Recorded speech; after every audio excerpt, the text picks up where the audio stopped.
మాంత్రిక పెట్టే కథ. ఒకప్పుడు విస్తారమైన ఎడారిలో కరీం అనే దయగల ఒంటెల కాపరి ఉండేవాడు. ప్రతిరోజూ అతను తన ఒంటెలను ఎడారిలో నడిపిస్తూ పల్లెలలో మరియు ప్రయాణికులతో సరుకులు మార్చేవాడు. ఎడారి పరిస్థితులు ఎంత కఠినంగా ఉన్నా కరీం ధైర్యాన్ని ఎప్పటికీ కోల్పోలేదు.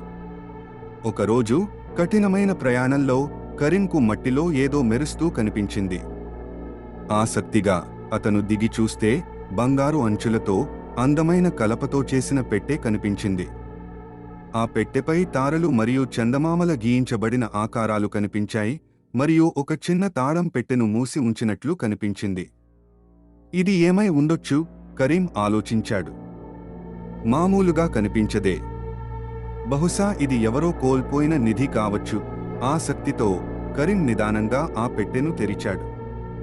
నిధులు కనుగొనాలనే ఆశతో అతను తలుపు తెరిచినా లోపల నుంచి ఒక విచిత్రమైన టక్ టక్ శబ్దం వినిపించింది. క్షణాల్లో ఆ పెట్టె తనంతటా తానే చిన్న రాజభవనంగా మారింది. అందమైన బంగారు తలుపులు, టవర్లు, మధ్యలో మెరుస్తూ నీటి ఫౌంటైన్ అందంగా కనిపించాయి. అద్భుతం! కరీం ఆశ్చర్యంతో అన్నాడు.